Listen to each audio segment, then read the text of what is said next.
Para comunicarse con la Iglesia Jesús es mi Salvador, podés hacerlo a través de los siguientes números. 2-406-8998.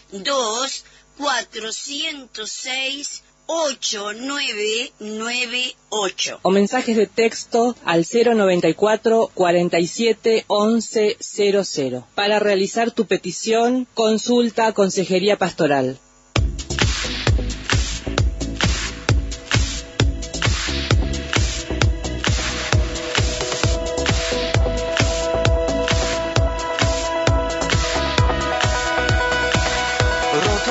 Zona de Maroñas, Francisco Echagoyen 4801, esquina Carreras Nacionales.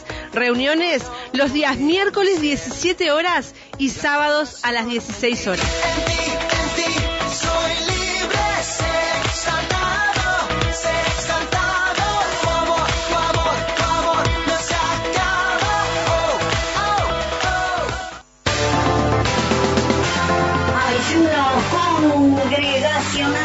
Ayuno congregacional. El que en la vida tenga Cristo, un grito de victoria de... Todos los martes y jueves, Ministerio Apostólico Profético, Jesús es mi Salvador. Ayuno congregacional. Hay victoria para ti.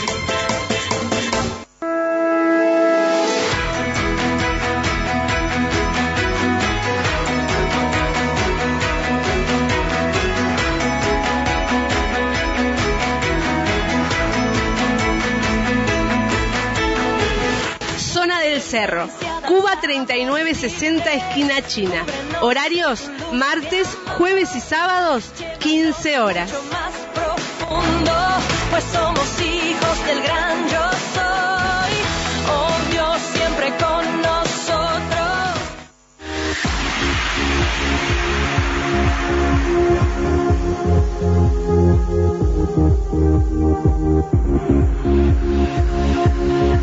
Ya puedes descargar la app de Jesús es mi Salvador en tu teléfono celular o tablet.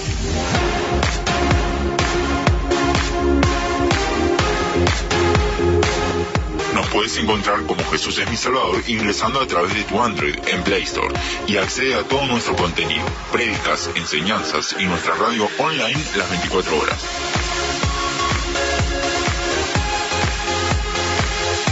Descargala ya.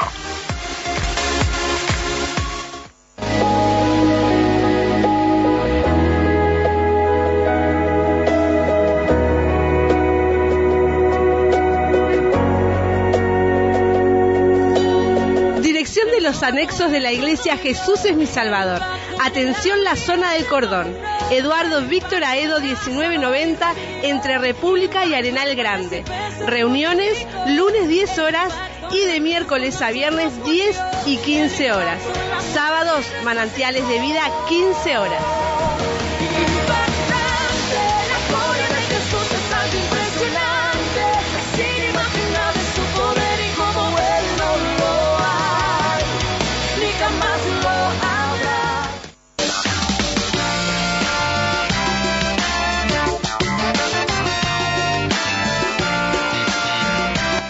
Ciudad del Plata, Anexo 1, Playa Penino, Manzana 21, Solar 1, esquina Calle 4 y 5.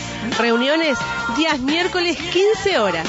Ciudad del Plata, Anexo 2, kilómetro 27800, Manzana 10, Solar 154, Calle Uruguay, Barrio San Fernando Chico. Reuniones días sábados 15 horas.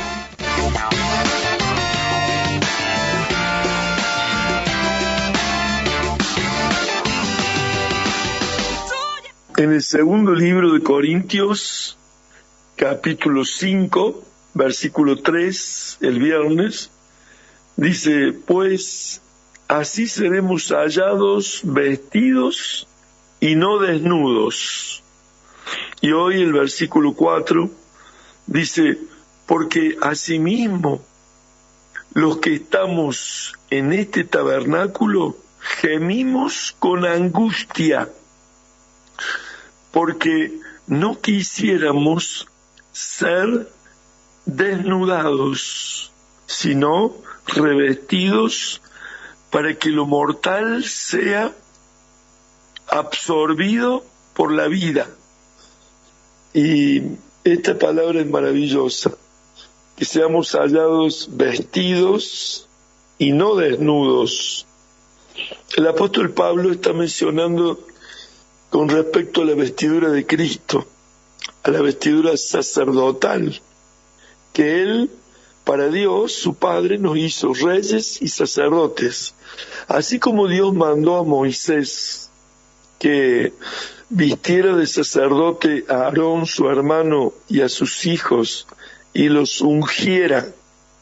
Bueno, el apóstol Pablo habla de que como cristianos no dejemos nosotros que nuestra vestidura esté en vergüenza, sino que seamos hallados vestidos y no desnudos. ¿Qué trae la desnudez? La desobediencia, el pecado, la caída. Cuando nosotros estamos en rebelión, cuando manifestamos maldad, todo eso nos desnuda delante de Dios, nos avergüenza. Si algún cristiano es avergonzado, no es avergonzado por Cristo, es avergonzado por Satanás cuando le hace caer en pecado, cuando le quita las vestiduras de sacerdote, cuando por la maldad, por la transgresión, por la ofensa. ¿Cuál es la ofensa? Bueno, de pensamiento, de palabras o de acciones.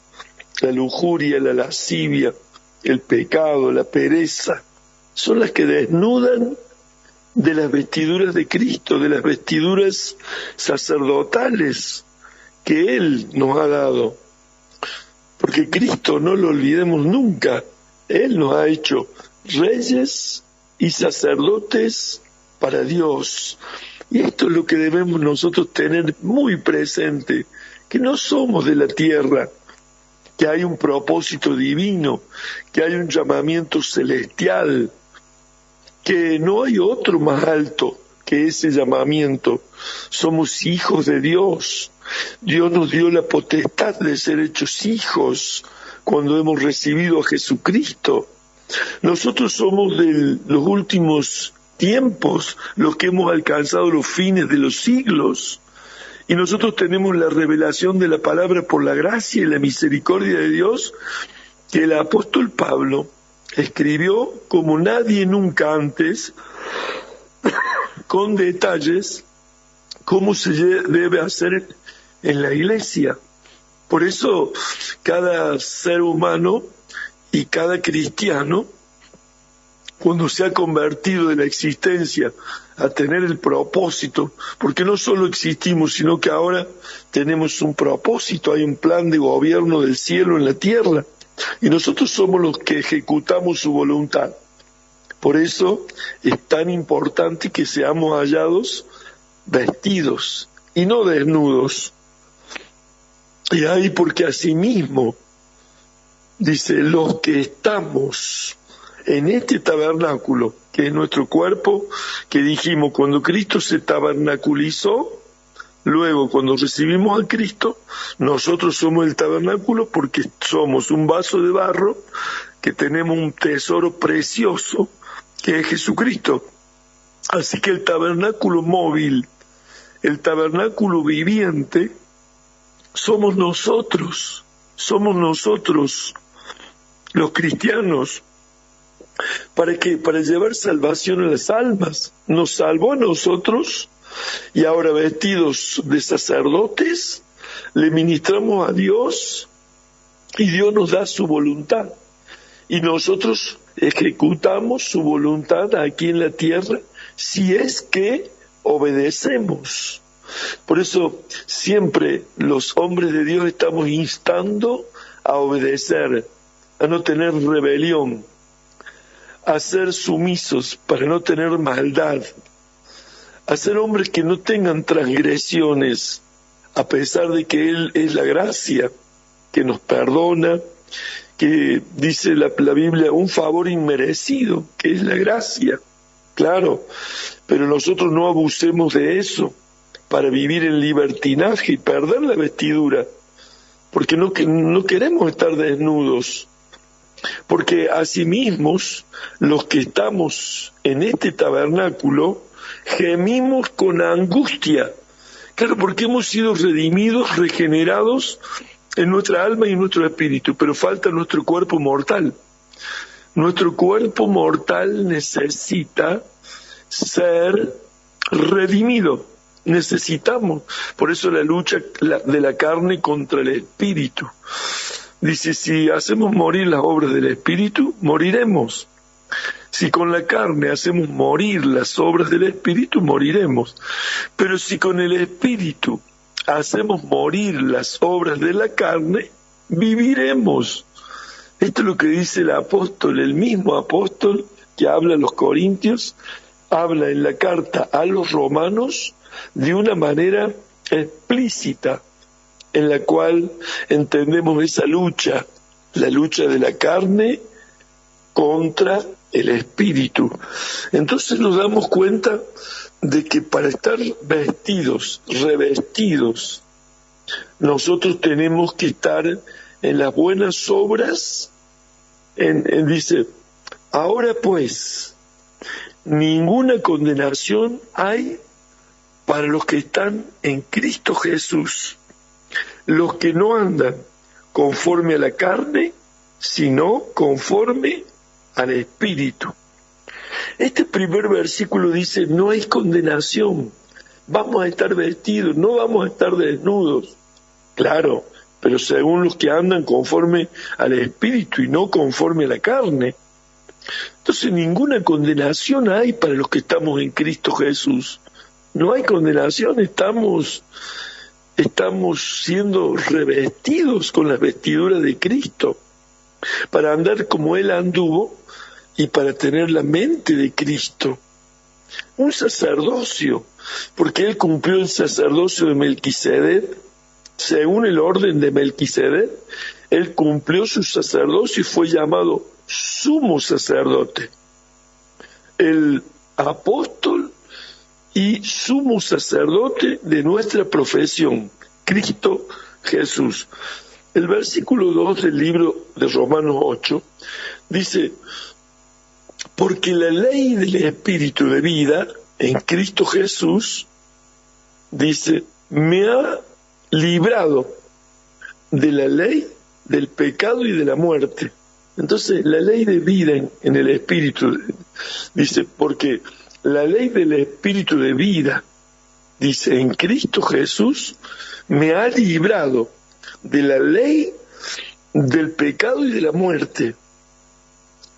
Porque, dice, porque lo que era imposible para la ley por causa, dice, por cuanto era débil por la carne, Dios, enviando a su Hijo en semejanza de carne de pecado, y a causa del pecado, condenó al pecado en la carne. Así que, enviando a su Hijo Jesucristo, condenó al pecado en la carne. Venció la carne allí en la cruz, cuando fue crucificado. Por eso es una lucha permanente y constante, y por eso dice, los que tenemos este tabernáculo, los que somos este tabernáculo, gemimos con angustia. Claro, porque todavía falta la obra que redime nuestra carne. Él va a venir a buscarnos y ahí seremos transformados en un abrir y cerrar de ojos, pero en cuerpo glorificado, porque en un abrir y cerrar de ojos nuestro cuerpo mortal será glorificado, será redimido totalmente. Por eso dice, gemimos con angustia. Entonces, esto de la angustia es lo que muchas veces en nuestra lucha por lo que la carne, los apetitos de la carne, los deseos de la carne, lo que es la tentación de la carne, cuando nosotros estamos en esas pruebas, sufrimos, porque la pereza, porque la lujuria, porque la ira, porque el enojo, los pecados capitales quieren desvestirnos, quieren dejarnos desnudos delante de Dios. Estos 7 pecados capitales, la avaricia, la ira, el enojo. Bueno, estos 7 pecados que traen a su vez, ¿no es cierto?, una gama de pecados juntos que vienen a nuestra vida para destruir nuestra vida espiritual. Entonces, allí está donde dice, para que la justicia de la ley se cumpliese en nosotros, que no andamos conforme a la carne, sino conforme al Espíritu. Porque los que son de la carne piensan en las cosas de la carne, pero los que son, dice, del Espíritu, las cosas del Espíritu, piensan en las cosas del Espíritu. Porque el ocuparse de la carne es muerte, pero el ocuparse del Espíritu es vida y paz. Así que si nos ocupamos del Espíritu, es vida y paz. ¿Y quién de nosotros no quiere tener vida y paz? Esto Cristo mismo lo ha hecho, claro, pero está en nosotros que andemos conforme al Espíritu, porque si andamos conforme al Espíritu, vamos a pensar conforme a las cosas del Espíritu. Pero si andamos conforme a la carne, los que andan conforme a la carne piensan en las cosas de la carne. Hay hermanos que se naturalizan tanto que no piensan nada de la obra del Espíritu, solo piensan en las obras de la carne. Entonces, esto es lo que desnuda nuestra vida y nos deja en vergüenzas. Los apetitos de la carne, las tentaciones, los malos deseos, los pensamientos de ofensa a Dios, porque a Dios se lo puede ofender con los pensamientos, las intenciones del corazón, y se lo puede ofender con palabras, con muchas argumentaciones y palabras, y se lo puede ofender con acciones que no son correspondientes a una vida cristiana, entregados allí siempre llevando la muerte por causa de Jesús a todas partes. A veces no somos testimonios vivos de lo que es Dios en nuestra vida. Entonces el mundo, cuando nos ve, blasfema contra el nombre del Señor. Cuando hay gente que no da testimonio de Dios, está haciendo todo lo contrario y el mundo blasfema. La gente que nos ve en mal testimonio, blasfema contra el nombre de Dios. Esto lo dice en el libro de Romanos también, porque el ocuparse de la carne es muerte, pero el ocuparse del Espíritu es vida y paz. Y todos queremos esto. Yo quiero la vida, yo quiero la paz, quiero vivir en las cosas del Espíritu.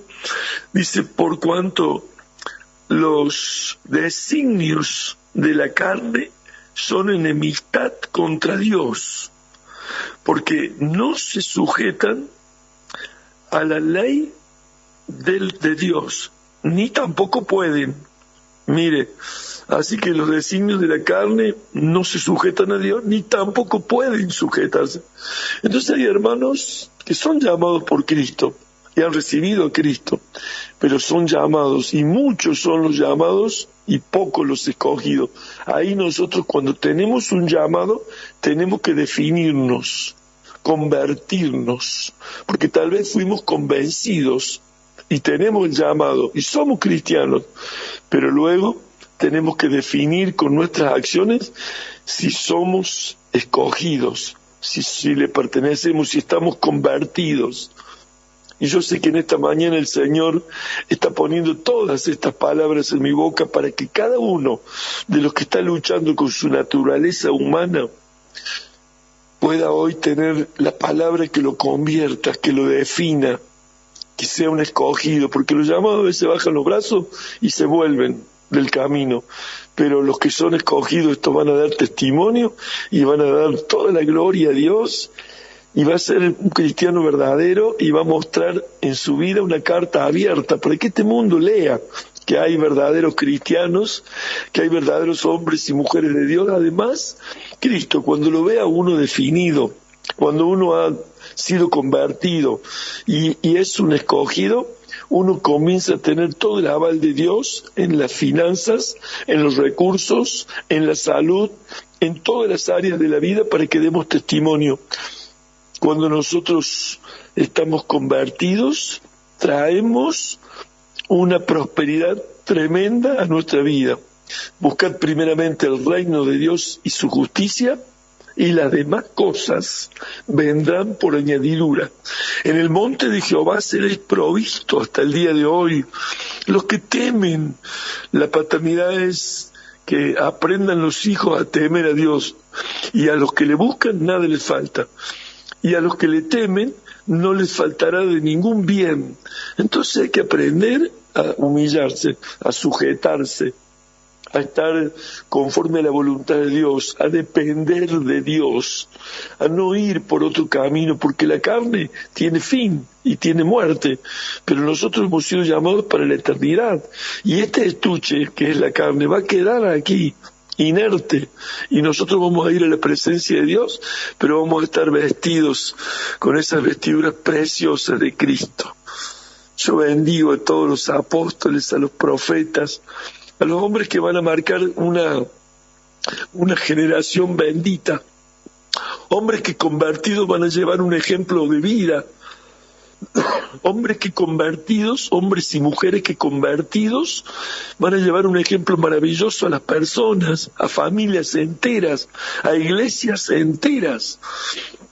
Cristo viene pronto y es necesario que nosotros estemos llevando a cabo la obra de Dios, haciendo su voluntad, saliendo de la pereza, saliendo de la comodidad, saliendo del confort.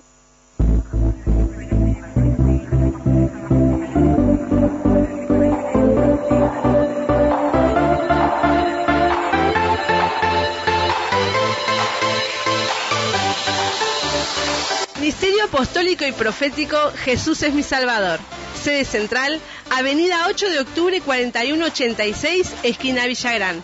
Reunión general los días miércoles 15 horas, viernes 18 horas y domingos 9 y 18 horas.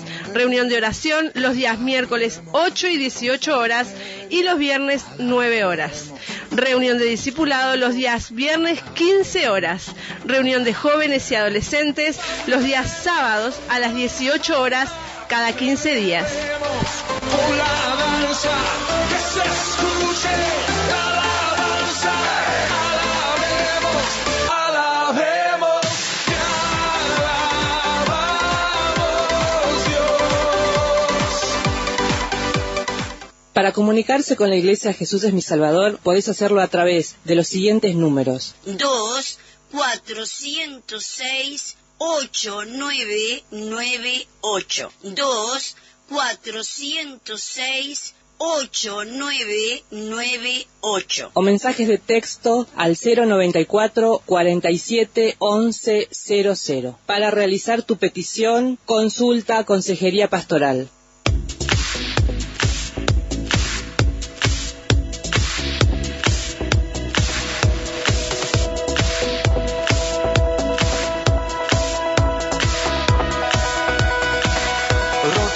Zona de Maroñas, Francisco Echagoyen 4801, esquina Carreras Nacionales. Reuniones los días miércoles 17 horas y sábados a las 16 horas. En ti soy libre, sé exaltado, tu amor no se acaba.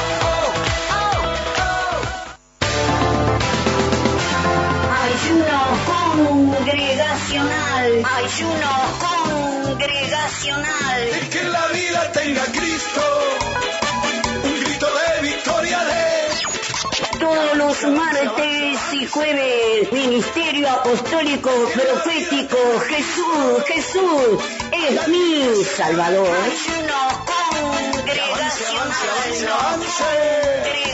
Hay victoria para ti.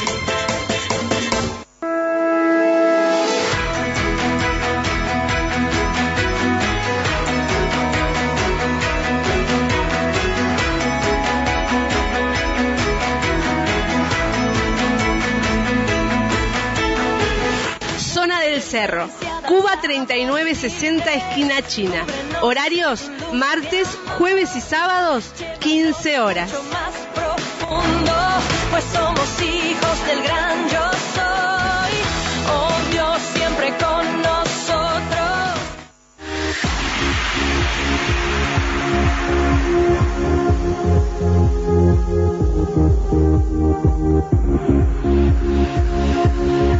Ya puedes descargar la app de Jesús es mi Salvador en tu teléfono celular o tablet.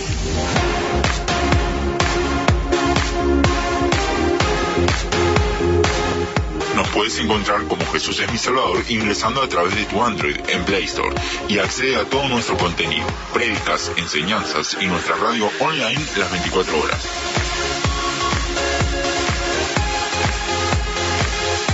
Descargala ya.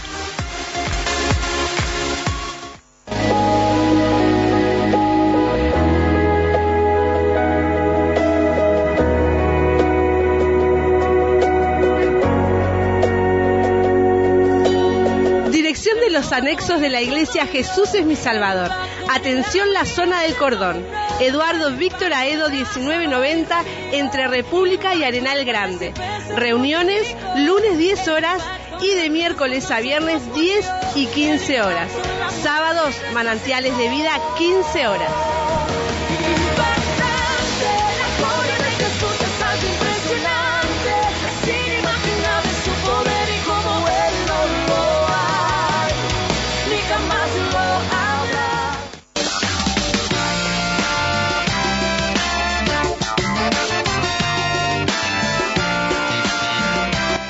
Ciudad del Plata, Anexo 1, Playa Penino, Manzana 21, Solar 1, esquina calle 4 y 5.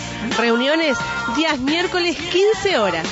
Ciudad del Plata, Anexo 2, kilómetro 27800, Manzana 10, Solar 154, calle Uruguay, barrio San Fernando Chico. Reuniones días sábados 15 horas.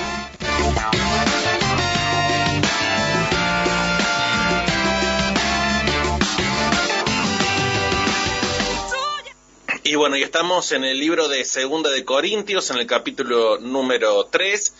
Bueno, hoy tanto el apóstol Juan Andrés como el apóstol Ariel están en un viaje ministerial, así que vamos a compartir algunas cosas que son muy lindas, muy lindas, porque se viene hablando de lo que es un velo, ¿bien? Y hoy vamos a ver que cuando el velo está puesto sobre la mente, sobre el corazón, sobre las vidas de una persona, y no tiene intención de estar viendo a Jesucristo, por más que las evidencias más notorias estén enfrente de sus ojos, no lo van a ver. Ahora, cuando hay un corazón que realmente quiere descubrirlo al Señor Jesucristo, ese velo es quitado y vemos cosas que son absolutamente maravillosas.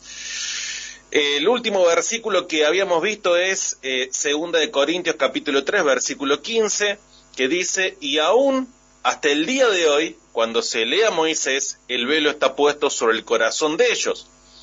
El versículo 16, que es el de hoy, dice de la siguiente manera: pero cuando se conviertan al Señor, el velo se quitará. Gloria a Dios por esto. Qué hermosa palabra que nos habla de que cuando alguien se convierte al Señor, el velo se quita. Entonces podemos ver las cosas de una forma diferente. Nuestra alma recibe descanso, nuestro espíritu es vivificado, podemos ver las escrituras de una manera diferente. Y aquí, bueno, el apóstol Pablo viene hablando de lo que son dos ministerios. Un ministerio que es de condenación y un ministerio que es de gracia. Tomando algunos versículos bíblicos anteriores, del 9, podemos leer aquí en 2 Corintios capítulo 3, dice: porque si el ministerio de condenación fue con gloria, mucho más abundará en gloria el ministerio de justificación. Bueno, el ministerio de la ley, acá se está refiriendo, o sea, el ministerio de la ley sería este ministerio del cual habla de condenación, ¿no? Porque que lo que sucede, la ley lo que hace es mostrarnos nuestros pecados, mostrarnos nuestras intransigencias, mostrarnos en qué hemos violado el carácter de Dios, y la paga del pecado es muerte. Entonces la ley lo que trae para nosotros es muerte, es un ministerio de condenación. Y sigue diciendo, porque aún lo que fue glorioso no es glorioso en este respecto en comparación con la gloria más eminente, porque si lo que perece tuvo gloria, que es justamente la ley, mucho más glorioso será lo que permanece. Así que, teniendo tal esperanza, usamos de mucha franqueza, y no como Moisés, que ponía un velo sobre su rostro para que los hijos de Israel no fijaran la vista en él, en el fin de aquello que había de ser abolido. Pero el entendimiento de ellos se embotó, porque hasta el día de hoy, cuando leen el antiguo pacto, les queda el mismo velo no descubierto, el cual por Cristo es quitado. Y aún hasta el día de hoy, cuando se lee a Moisés, el velo está puesto sobre el corazón de ellos, pero cuando se conviertan al Señor, el velo se quitará. Así que aquellos que están enfocados en lo que es la ley, bueno, el pueblo de Israel hoy en día, en una buena parte, tiene un velo puesto sobre sus ojos, porque eso no les permite estar viendo al Señor Jesucristo. Ahora nosotros tenemos la gracia de haberlo descubierto a Él, que ese velo fue quitado. Estamos en un ministerio de gloria, glorioso, porque si aquel ministerio que pereció fue con gloria, cuánto más este ministerio en el cual sabemos que ahora es eterno. Muchas veces hablamos y decimos la gloria de Dios, la presencia de Dios, y usamos todas manifestaciones como esas, y es real, es algo real, porque si aquel ministerio tuvo gloria, en donde el rostro de Moisés era resplandeciente, no lo podían mirar fijamente a él, cuánto más este ministerio. Así que hay gloria en el ministerio hoy, a través de Jesucristo, y gloria en la obra de lo que el Señor Jesús hace.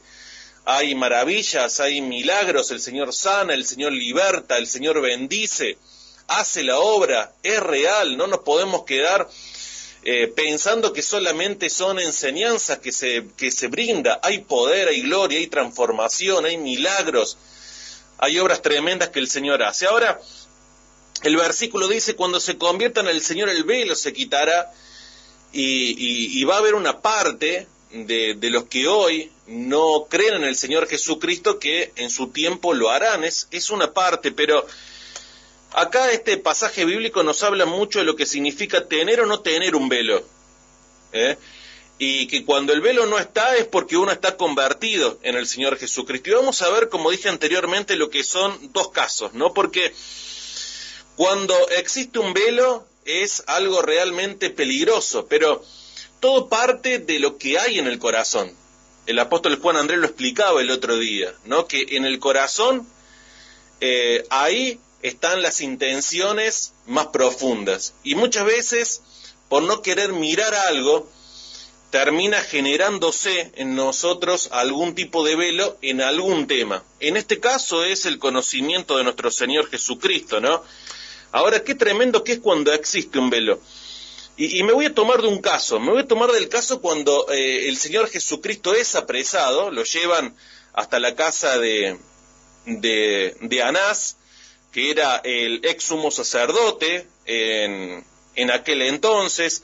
Después lo llevan hasta la casa de Caifás y buscaban estar acusándolo de algo a nuestro Señor Jesucristo.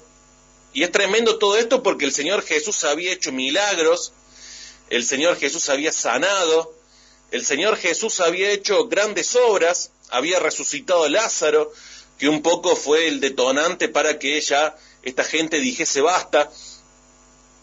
El Señor Jesucristo estaba cumpliendo también con muchas profecías que ellos mismos habían estudiado. Sin embargo, como había celos en su corazón, como había intereses que estaban puestos con Roma, intereses que estaban puestos en lo que era su posición. Hay muchas particularidades en estos asuntos que son realmente muy lindas estar descubriéndolas, pero ellos tenían un velo en donde no lo veían. A pesar de que enfrente de sus narices el Señor estaba haciendo milagros y maravillas, ellos no lo podían ver. Por eso, qué tremendo que es cuando uno tiene un velo. Entonces Cristo fue tomado en Getsemaní, lo llevan a Anás, bien, el sumo sacerdote en aquel momento, Y mientras estaba frente a Anás, que en realidad no tendría que haber sido el proceso de esa manera, porque primero tiene que haber una acusación para que después haya un juicio. En este caso iba a comparecer el Señor Jesucristo sin que haya una acusación formal y con pruebas en lo que era su contra. Mientras estaba en la casa de Anás, en la casa de Caifás, que era su yerno, se juntaba el Sanedrín para estar buscando aún más acusaciones. Fíjese que qué rápido que muchas veces el mal obra, ¿no? Cómo se organiza de una manera muy rápida para que todo pueda ser hecho de una manera ágil y para que se puedan estar cumpliendo con lo que son los cometidos. Esto por ahí también nos deja una enseñanza para nosotros de que cuando estamos sirviendo al Señor también lo debemos hacer de la misma manera, debemos ser ágiles, decididos, con entrega.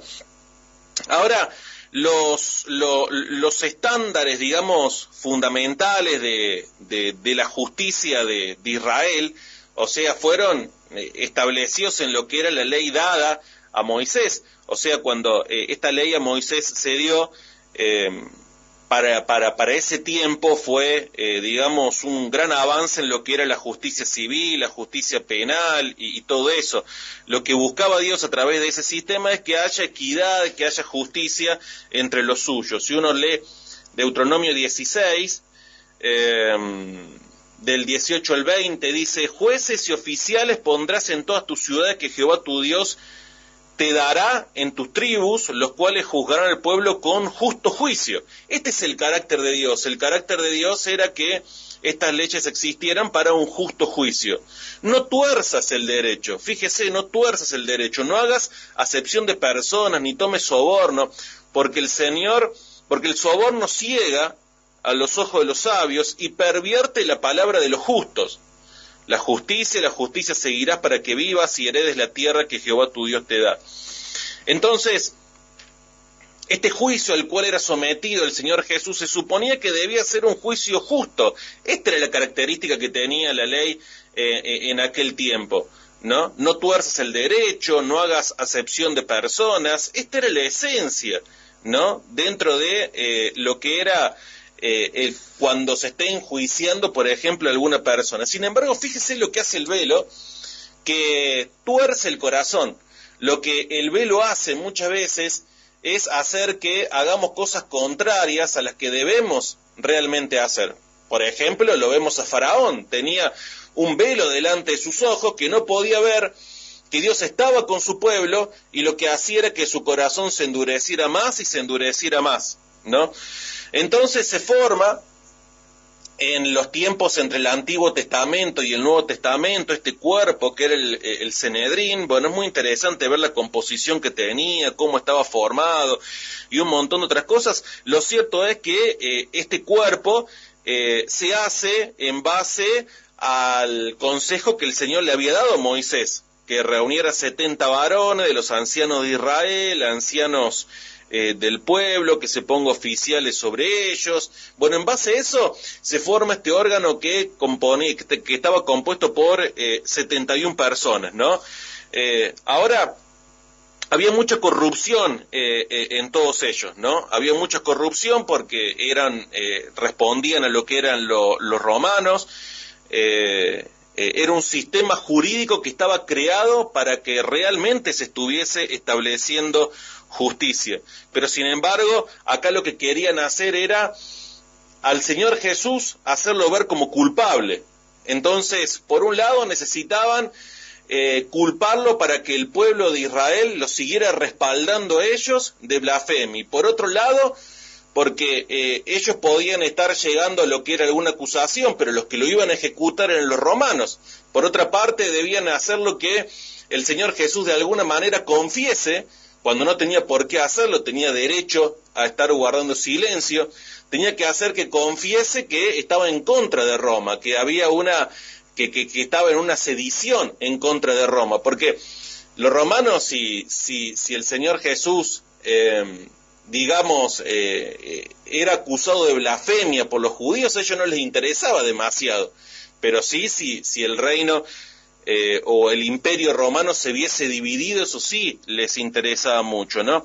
Lo que quiero decir es que este juicio era totalmente imparcial, había mucha corrupción dentro de este sistema que ellos tenían, una corrupción al punto tal que, por ejemplo, ¿no? El Señor Jesús en algún momento se enojó mucho con los cambistas, se enojó mucho con los negocios que se hacían dentro del templo, ¿no? Claro, muchas veces tenían que, para las fiestas, estar trasladándose desde muy lejos muchas personas, y para no estar llevando ese animal pesado que se descomponía, lo compraban directamente en Jerusalén, a ese animal para el sacrificio, ¿no? Incluso muchas veces podían viajar con un animal y después cuando llegaban los sacerdotes se daban cuenta de que ese animal no era acepto, entonces habían cargado con ese animal y habían gastado, entonces les convenía más comprarlo allí en Jerusalén. Incluso también los cambistas, era un tiempo muy importante en aquel entonces la actividad que realizaban, porque las monedas tenían al César en una de sus caras, y cuando las presentaban delante del templo, ellos consideraban en aquel entonces que eso no era una adoración genuina, entonces cambiaban las monedas por monedas que, bueno, eran judías. Ahora, todas esas personas que se encargaban de hacer eso, lo hacían cobrando altísimos intereses, y esos intereses, después parte de eso, iba para Anás, iba para Caifás, iba para toda esa gente. Entonces, se empieza en este juicio a levantar testigos falsos. Fíjense cómo tenían un velo, ellos, en medio de ellos, que no podían ver que el Señor Jesús era quien estaba enfrente de ellos, aquel que sanaba, aquel que libertaba, aquel que bendecía. Fíjese cómo hay muchas personas hoy que no lo aceptan al Señor Jesús, y vas y le hablas a un vecino, le hablas a algún familiar, incluso hasta pueden ver tu vida, pero hay un velo dentro de ellos, hay un velo que no les permite estar viendo que Jesucristo es el que sana, que Jesucristo es el que liberta. Ahora, pero dice la palabra, pero cuando se conviertan al Señor, el velo se quitará. Claro que acá esta palabra habla mucho de lo que significa Israel, habla de lo que es el pueblo hebreo, pero también significa esto lo que es para hoy en nuestra vida. El velo se estará quitando cuando lo vean a Jesucristo. Esta gente lamentablemente no lo podía ver a Jesucristo, entonces todo un juicio formaron que era terriblemente dañino, que estaba viciado, que traían testigos que eran falsos, que traían testigos que estaban, digamos, contradiciéndose uno con otro, cuando en realidad el espíritu de la ley para este tipo de juicios era que fuese totalmente imparcial, para que no se esté castigando a un inocente.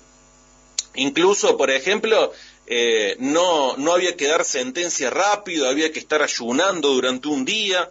Ahora esta gente se juntó y lo que buscaba era culpar al Señor Jesús. Bien, hallarle un falso testimonio, estar acusándole de lo que era blasfemia, estar demostrando el odio que ellos tenían hacia ellos. Entonces Anás empieza a interrogar al Señor Jesús, ¿no?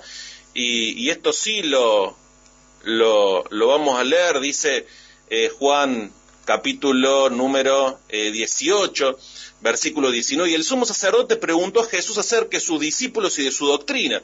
Jesús le respondió: yo públicamente he hablado del mundo, siempre he enseñado en la sinagoga y en el templo, donde se reúnen todos los judíos, y nada he hablado en oculto. El Señor Jesús siempre hizo las cosas de una forma transparente. ¿Por qué me preguntas a mí? Pregunta a los que han oído que les haya yo hablado. He aquí, ellos saben lo que yo he dicho. Había muchas personas que habían escuchado lo que el Señor Jesús había hecho, lo que Él había dicho, pero esta gente estaba con un velo delante de sus ojos. Cuando Jesús hubo dicho esto, uno de los alguaciles que estaba allí le dio una bofetada diciendo: ¿así respondes al sumo sacerdote? Jesús le respondió: si he hablado mal, testifica en qué está mal, y si bien, ¿por qué me golpeas? Anás entonces ahí lo envía a Caifás, que es el sumo sacerdote. Una vez que estaba delante de Caifás, bueno, llegan testigos falsos que se presentan, 2 testigos falsos, en donde ellos hablan Él dijo en algún momento que iba a estar derribando el templo de Dios, que lo iba a reedificar en 3 días, y el sumo sacerdote ahí, cuando quería estar sacándole algo al Señor Jesús para que le valiera como que era en su contra, porque la respuesta que había dado anteriormente Anás era una respuesta justa, era una respuesta correcta. El Señor Jesús era alguien que se había presentado tal cual era, delante de mucha gente, como lo hace hoy.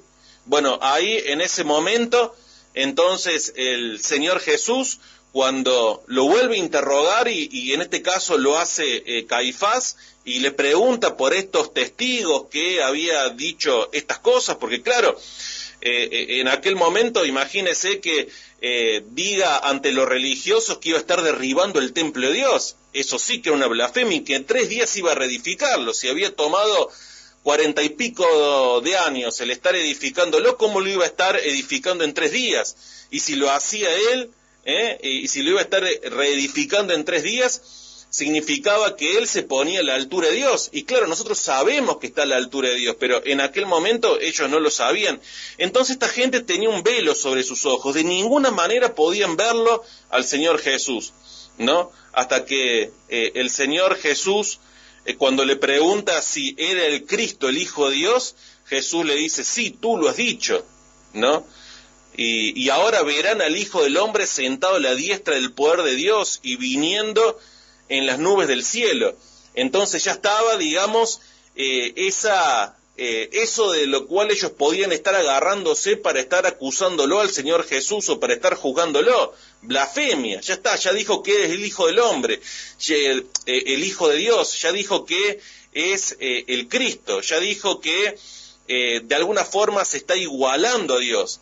Entonces esta gente no lo veía de ninguna manera, no lo veía de ninguna forma, a pesar de que él había hecho milagros, a pesar de que él había sanado, a pesar de que él había libertado, de una o de otra manera estaban buscando torcer la historia, buscaban torcer los hechos, buscaban torcer las cosas que el Señor Jesús incluso había dicho, porque lo que querían era juzgarlo, lo que quería era matarlo, lo que quería era hundirlo. Y eso es lo que Satanás trata de hacer en nuestras vidas. Con todas las cuestiones que puedan haber en nuestro alrededor, trata de hacer que nuestra fe mengue, que pensemos de una manera negativa, que creamos por una situación u otra que hemos vivido que Cristo no está presente. Pero lo terrible de este juicio es que estaban obviando todo lo otro, obviaban todas las pruebas que había a favor del Señor Jesucristo, obviaban que Él estaba cumpliendo con todas las profecías, estaban obviando de que Jesús había sanado un paralítico, estaban obviando de que Jesús había resucitado un muerto, estaban obviando las palabras mismas de nuestro Señor Jesucristo. ¿Y por qué lo hacían? Lo hacían por intereses y lo hacían porque tenían un velo dentro de lo que es su corazón. Nosotros muchas veces, cuando tenemos una situación o cuando tenemos otra, hay un velo sobre nosotros, que está puesto sobre nuestro corazón, que está puesto sobre nuestros ojos, y lo único que estamos viendo son cosas que trae el enemigo a nuestra mente, que trae a nuestro interior para querer separarnos de él, para querer negarlo de él, o para querer estar negando la obra que él hace, cuando en realidad estamos ignorando todo lo otro, cuando estamos ignorando de dónde Él nos sacó, cuando estamos ignorando la obra milagrosa que pudo haber hecho en nuestra familia, o que hizo en nuestra salud, o que hizo quitando a personas de adicciones, o la obra que Él hace a través de estar dándonos vida eterna. Muchas veces por situaciones particulares que estamos viviendo, nos olvidamos que tenemos una eternidad con Él. Entonces esta gente no lo pudo ver, tenía un velo. Fíjese lo que significa tener un velo en el corazón, que de ninguna manera lo podían ver. Pero cuando alguien no puede ver a Cristo, no solamente que se quede en esa posición, sino que también trata de negarlo. Por eso cada día debemos estar involucrados en Él, de buscarlo con todo el corazón, de estar buscándolo con toda la vida, de estar en ese altar de consagración, en donde nos hace verlo de una manera que es mucho más clara, en donde el velo se nos quita. Porque si tenemos algún tipo de velo en nuestro corazón, el siguiente paso va a ser separarnos, negarlo, ir en contra de la obra, dividir. Son todas cosas que el velo trae sobre nuestra vida. Es tremendo. Ahora, dijimos, había personas que no lo podían ver de ninguna forma. ¿Por qué? Porque todo parte del corazón. Por eso el apóstol el otro día nos decía, sobre toda cosa guardada, guarda tu corazón, porque de él mana la vida. Ahora, cuando hay intereses en el corazón, cuando hay maldad en el corazón, cuando el corazón está determinado a no verlo al Señor Jesús por orgullo o por lo que sea, entonces no lo vamos a ver de ninguna forma, por más obvia que sea la obra que Cristo está haciendo. Entonces tenés algún familiar en donde tal vez le estás hablando y le estás diciendo, pero mirá lo que Él ha hecho en mí, mirá cómo me ha cambiado, mirá cómo me ha restaurado, mirá cómo me ha sanado. Y la otra persona, tal vez por tener un velo, no lo puede ver de ninguna forma.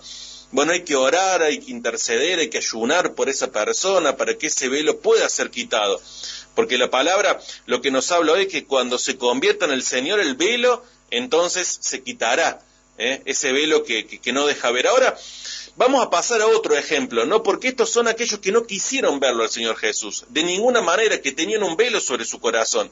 Pero hubo otros que no. Hubo otros que realmente su corazón estaba entregado al Señor. En Lucas capítulo número 2, versículos 21 en adelante, acá el Señor Jesús era muy pequeño. Lucas 2, sí, acá estoy. Del 21 en adelante dice, cumplidos los 8 días para circuncidar al niño, le pusieron por nombre Jesús, el cual le había sido puesto por el ángel antes de que fuese concebido. Y cuando se cumplieron los días de la purificación de ellos conforme a la ley de Moisés, lo trajeron a Jerusalén para presentarle al Señor. Como está escrito en la ley del Señor, todo varón que abriere la matriz será llamado santo al Señor. Fíjese qué tremendo esto, ¿no? Porque el Señor Jesús era muy pequeño, no había sido concebido, digamos, con la naturaleza humana que ya tiene el pecado, porque María había digamos, recibido al Espíritu Santo y a través de eso había quedado embarazada. Entonces no había la naturaleza de pecado en él. Sin embargo, a él igualmente lo estaban presentando, y es algo hermoso porque el Señor Jesús y acá los padres, bueno, siempre se puso él bajo autoridad. Aun cuando tuvo que bautizarse, por ejemplo, él siempre estaba bajo autoridad y cumplía lo que tal vez a él no le correspondía cumplir. Lo iban a presentar delante del Señor, pero era el Hijo de Dios, ¿no? Y el versículo 24 dice, y por ofrecer conforme a lo que se dice en la ley del Señor, un par de tórtolas o 2 palominos, había una ofrenda también que se presentaba en aquel entonces, y aquí había en Jerusalén un hombre llamado Simeón, y este hombre justo y piadoso esperaba la consolación de Israel, y el Espíritu Santo estaba sobre él. Porque este es un punto fundamental, buscar del Espíritu Santo también. El Espíritu Santo estaba sobre él, dice que era un varón justo, dice la palabra que era un varón piadoso, un hombre que tenía un corazón que era distinto, que no estaba puesto en los intereses como por ejemplo tenían los religiosos que estábamos hablando ayer.